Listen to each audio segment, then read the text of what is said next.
What's up, Bladers? Welcome back to another Beyblade Burst unboxing video. Today, we got the Random Booster Volume 26 from DB, B186, and it is the prize Bay Roar Bahamut GGMM10, which is owned by Basara Suryu, who's one of Bell's best friends in the Beyblade Burst DB anime and manga.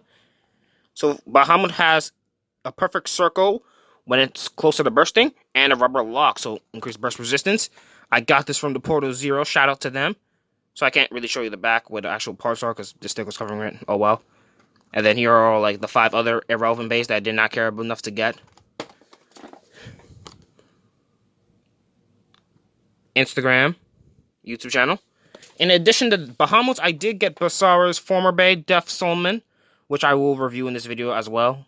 MF2B, B179 from the Superking system. The last Superking bay, in fact. And I already opened these up and stickerized the bays. So, let's start off with Def Solomon. The first bay that Basara owned.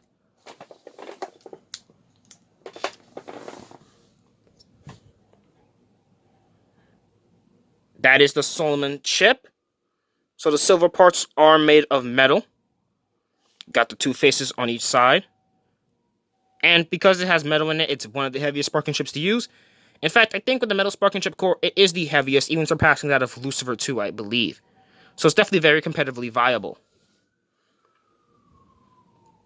Got the Death Ring. So the design-wise, it looks very similar to the Venom layer base from Venom Diabolos in the GT system, because it did come with Death Diabolos from the Superking system, which was also a prize bay, along with Abyss Diabolos. They came with the same random booster. So it has 6 blades, and it has like this translucent sub-layer that sticks out a little bit in the form of these, like, claws, I guess, for extra attack. But it's really light, and the gimmick is kind of irrelevant, to be honest, so I would not recommend using this competitively at all.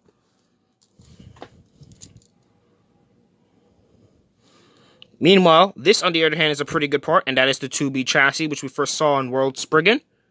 So just like World, if these 2 pressure pads are not pressed down by the layer, then the chassis will be free spinning, thus meaning it's in defense mode. But if these parts are pushed down by the layer, the chassis will be fixed, meaning it's in attack mode. So, definitely pretty versatile chassis. Also, I love this red color scheme, and in fact, it works perfectly well with Infinite Achilles, because if you use Infinite Shield, it'll be in defense mode, but if you use Infinite Sword, the chassis will be in attack mode. So that's pretty cool. On the Def Solomon, the Def Ring, I should say, the chassis will be in its attack mode. Okay, there we go. It's in attack mode, so it's not going to move at all. Finally, when it comes to the driver, we got Metal Fusion. So Fusion is a very old school driver. It's pretty much a flat tip with a little spike in the middle. So it's going to have a mix of stamina and attack. It's pretty much the predecessor to Unite. The only difference is that it has a metal cap instead of a plastic one. Also, the spring inside is gold, so it's like a dash driver, except, again, a metal cap. So it's going to have even more burst resistance than a dash driver. Unfortunately, though, metal drivers tend to destroy a combination's teeth, as long as it tends to destroy combinations that are not using a double chassis teeth pretty badly. And I'm assuming the same goes for DB bays. I mean, honestly, Fusion sucks, so I don't even understand why they made this. But, like, I know something like Metal Extreme is going to come out with the Astro Spriggan set. That makes sense, because Extreme is actually good. Metal Fusion is just trash. So combine that with the fact that metal drivers can destroy a base teeth. It's just not it's really a bad driver, honestly. And Def Solomon is definitely not the most competitive combo out there again. The best part really is the chip and the chassis. The ring sucks, and the driver is pretty bad too. No wonder Basara decided to get rid of it and upgrade to Roar Bahamut.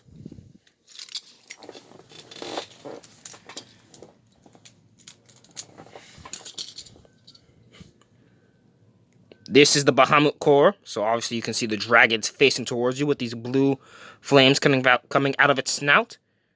But these blue flames are actually made of rubber, and if you flip it around, you can see 3 rubber prongs. 1 in the center where the driver is going to be, and 2 where the discs are going to be. So this will add friction to those points by rubbing up against them, and of course increase the combination's burst resistance. And I must say, it does a really good job at that, because when I first tried to assemble Bahamut, it was really hard. Like, it took 4 attempts to actually properly assemble the bay. And as you can see, there are no teeth, which makes sense, because honestly, if Bahamut did have teeth, it would probably be too broken. I'm keeping it real with you. That's how good the rubber lock is.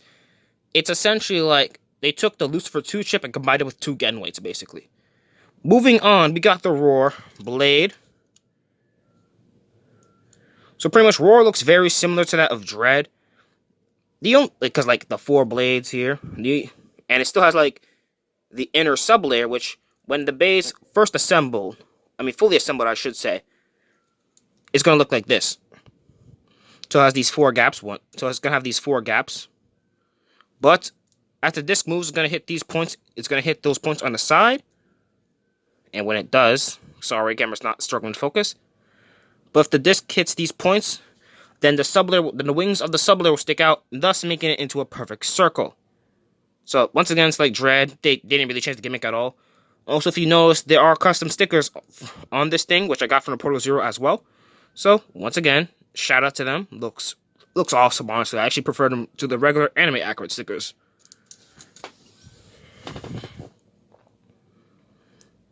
The armor is 10. So I can see there are 10 points. 5 on the top and 5 on the bottom. So I guess it's going to have pretty good weight distribution. Honestly, though, the armors are definitely the most uninteresting parts. That and the disc, if we're being real.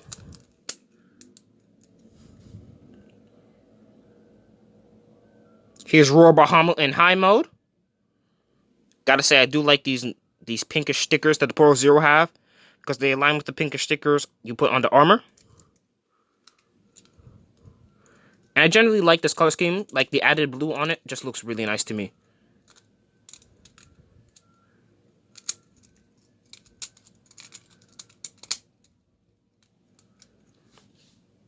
And here's Roar Bahamut in high mode.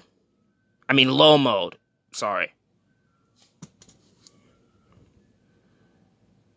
The Giga Disc, which first came on Cyclone Ragnarok, pretty much is just a better version of the Gravity Disc that first came on Rising Ragnarok.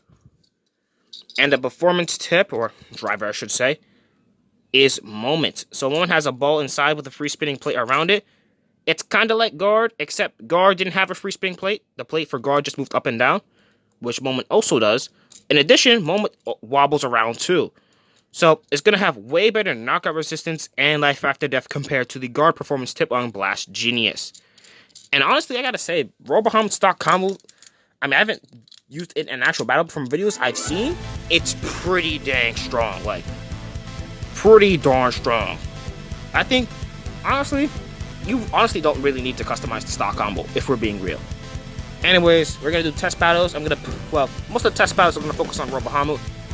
This will be my first test battle, and then I'll just have Roar Bahamut against, like, all the other DB bays. Let's get it started.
So personally, I think this video, those test battles, did a good job convincing you why Bahamut is a good bay, as it did pretty well.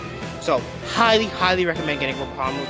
Yeah, I know, surprise bay for a random booster sword costs a crap ton of money, like $85. But trust me, it is worth it. Hope you enjoyed. Make sure to like, comment, and subscribe. Shout out to the Porter Zero for the final time. And see you next time for more Beyblade Burst battles and unboxings.